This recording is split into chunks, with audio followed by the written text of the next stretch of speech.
আজ মীরা যাচ্ছে তার প্রাক্তন প্রেমিক মৈনাকের সাথে দেখা করতে। সাথে আছে মীরার হাজবেন্ড পলাশ। মীরাকে ঠিক জায়গায় পৌঁছে দিয়ে সে ফিরে আসবে। গাড়িতে চুপচাপ বসে রয়েছে মীরা। পলাশ অন্যদিনের তুলনায় গাড়ির স্পিড কম রেখেছে। দুজনেই চুপচাপ। পলাশ আর মীরার বিয়ে হয়েছে 6 মাস আগে, বাড়ি থেকেই দেখাশোনা করে। দুজনেই কর্মরত।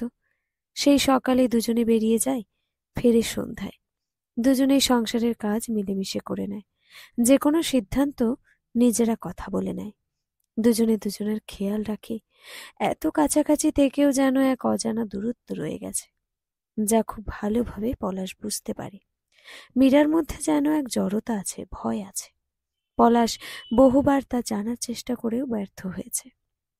তবে গতকাল রাত্রে মীরা নিজেই সবটা জানিয়েছে মৈনাকের ব্যাপারে। গাড়িতে বসে বসে মীরা তখন বাইরের জগৎটা দেখছে। সবাই যেন ছুটছে, সবাই ব্যস্ত। মৈনাকও খুব ব্যস্ত হয়ে পড়েছিল সম্পর্কের শেষের দিকে।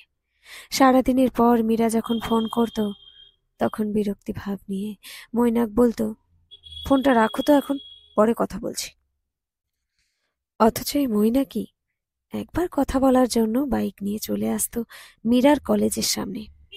ঘন্টার পর ঘন্টা দাঁড়িয়ে থাকতো শুধু একবার দেখা করার জন্য। তাদের প্রেম চলেছিল প্রায় 8 বছর। কতবার ঝগড়া, মনোমালিন্য, তারপরেও আবার একে অপরের সাথে জড়িয়ে যাওয়া। মীরা ভীষণভাবে বিশ্বাস করত তাদের সম্পর্কে ছেড়ে যাওয়া নেই। সেই মীরা একদিন সব ছেড়ে সরে এসেছিল। আমার সাথে এমন করো না মৈনাক, বাড়িতে সবাই তোমার ব্যাপারে জানে। আমি কি করেছি বলো? আমার সাথে কেন এমন করছো? তুমি প্লিজ একবার দেখা করো। যা ভুল বোঝাবুঝি আছে তা দুজনে কথা বলে মিটিয়ে নেব, কিন্তু প্লিজ একবার অন্তত দেখা করো। ফোনটা রেখে দিয়েছিল মৈনাক। ওই সময়টা মীরার শ্বাস নিতেও কষ্ট হতো। পাগলের মতো ফোনের পর ফোন করে যেত। মৈনাক ধরত না। অনেক রাত অবধি মৈনাকের ফোন ব্যস্ত থাকত। একটা অজানা ভয় গ্রাস করেছিল মীরাকে। মীরা শুধু জানতে চেয়েছিল তার ভুলটা কি ছিল। মৈনাক তো একসময় তাকে পাগলের মতো ভালোবাসত। মীরাও তো ভালোবেসেছিল। দুজনের বাড়িতেই সবাই জানত। একে অপরকে কথা দিয়েছিল আজীবন থেকে যাবে। মৈনাকের অবহেলা দিন দিন আরো পাগল করে তুলেছিল মীরাকে। ওই সময়টা মীরা নিজেকে ঘরবন্দি করে নিয়েছিল। বাইরে বেরোতো না, কারোর সাথে কথা বলতো না। ওই সময় কিছু মানুষের বাঁকা কথা যেন আরো তীব্রভাবে গায়ে লাগতো।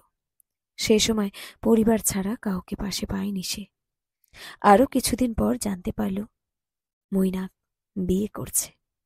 মীরা নিজের আত্মসম্মান বিসর্জন দিয়ে ছুটে গিয়েছিল মৈনাকের বাড়ি, শুধু একবার জানার জন্য কেন মৈনাক তার সাথে এমনটা করল। কিন্তু মৈনাকের বাড়ির কেউই সেদিন মীরাকে ঘরে ঢুকতে দিল না। মীরা ফিরে এসেছিল একদম চুপচাপ। তারপর নিজে সব কিছু থেকে সরে গিয়েছিল। গাড়ি ব্রেক কষতেই মীরার সম্বিত ফিরল। পলাশের দিকে তাকালো সে। আজ পলাশের মুখটা কেমন যেন ফ্যাকাশে লাগছে। অন্যদিন এই মুখে লেগে থাকে হাসি। সারাক্ষণ পজিটিভ কথা বলে পলাশ। সব সময় সকলকে হাসি খুশি রাখে পলাশ। কারো মন খারাপ থাকলে পলাশের সাথে কথা বললেই মন ভালো হয়ে যায়। মীরাও তো তা অনুভব করেছে। কিন্তু আজ মনে হয় এই পলাশ সম্পূর্ণ আলাদা একজন। ও কি মীরার মতো ভয় পাচ্ছে হারানোর? পলাশের আজ জরুরি মিটিং আছে অফিসে। মীরাকে নামিয়ে দিয়ে সে চলে যাবে। মীরা কোনো কথা না বলে গাড়ি থেকে নামল। গাড়ি থেকে নেমে সোজা চলে গেল। একবারও পিছনে ফিরে দেখল না। পলাশ কিছুক্ষণ তাকিয়েছিল মীরার দিকে। মৈনাকের ঘরে ঢুকতে গিয়ে একবার থমকে দাঁড়ালো মীরা। সেদিনের অপমানের কথা বারবার মনে পড়ছিল। দুহাতে কানগুলো চাপা দিল। তারপর সাহস নিয়ে ভিতরে ঢুকলো। মীরাকে দেখে মৈনাকের বাড়ির সকলে চমকে গেল। কেউ কিছু বলার আগেই মৈনাকের স্ত্রী বলল, আমি মীরাকে এখানে আসতে বলেছি। সবাই চুপ করে তাকিয়ে আছে মীরার দিকে। মৈনাকের স্ত্রী মীরার কাছে এসে বলল, এসো আমার সাথে। মৈনাক ঘরের মধ্যে চোখ বন্ধ করে শুয়ে আছে। মৈনাকের স্ত্রী মীরাকে নিয়ে গেল সেখানে। তারপর ধীরে ধীরে মৈনাককে ডেকে বলল, দেখো কে এসেছে। মৈনাক চোখ খুলল। শরীর ভীষণ ক্লান্ত, আর কদিন পর হার্টের অপারেশন। তাকে যে একবার দেখা করতেই হতো মীরার সাথে, ক্ষমা চাওয়ার জন্য। মীরা এত বছর ধরে যে রাগ জমিয়ে রেখেছিল তা কোথায় যেন উধাও হয়ে গেল। মীরা শুধু তাকিয়ে আছে মৈনাকের দিকে। কি অবস্থা হয়েছে ছেলেটার। কিছুক্ষণ নীরবতা। মৈনাকের স্ত্রী বলল, আমি তোমার ব্যাপারে কিছুই জানতাম না মীরা। যদি আগে জানতাম তাহলে মৈনাককে বিয়েই করতাম না। মৈনাক তোমার সাথে যা করেছে তা ভীষণ বড় অন্যায়, আর এই ভুলটা মৈনাক এখন নিজেই বুঝতে পারছে। তাই তার এমন পরিস্থিতিতে তার শুধু তোমার কথাই মনে পড়ছে। তোমার কাছে ক্ষমা চাইতে চাইও। মীরা তাকিয়ে আছে মৈনাকের দিকে।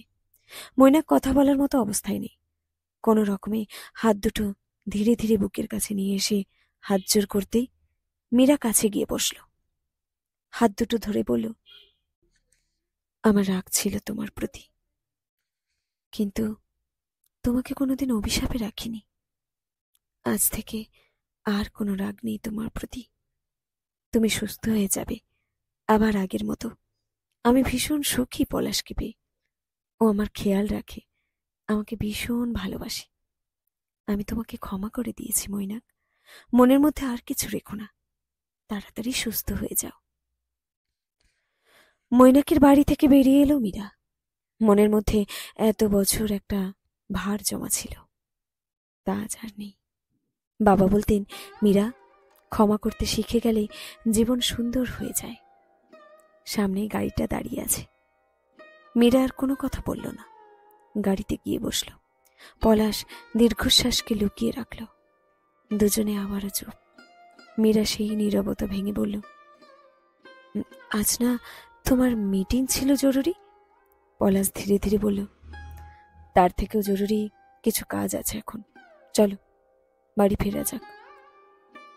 বাড়িতে ঢুকেই মীরা কান্না ভেজা গলায় বলল, আমি যদি তোমার কাছে ক্ষমা চাই, তুমি ক্ষমা করতে পারবে আমায়? পলাশ দেওয়ালে ঠেস দিয়ে দাঁড়িয়ে আছে, মীরার দিকে তাকিয়ে। মীরা এবার কাঁদতে কাঁদতে বলল, আমি নিজে ঠকেছি, কিন্তু আমি ঠকাতে চাইনি তোমায়। বহুবার আমার অতীত তোমাকে বলতে গিয়েও পারিনি। ভেবেছিলাম তোমাকেও যদি হারিয়ে ফেলি। কোনো অভিনয় তোমার সাথে আমি করিনি। তোমার সাথে থাকতে থাকতে আমি আবার যেন ভালোবাসতে শিখেছি। তাই তো আজ মৈনাককে ক্ষমা করে দিয়ে এসেছি। তুমি আমাকে ক্ষমা করে দাও পলাশ। আমি তোমায় বলতে পারিনি। পলাশ আর কোনো কথা না বলে মীরাকে নিজের কাছে টেনে বুকে জড়িয়ে নিল। আর কোথাও কোনো দূরত্ব নেই। মীরা তখনও হাউ হাউ করে কেঁদে চলেছে পলাশকে ধরে। মীরার ফোনটা বারবার রিং হয়ে যাচ্ছে।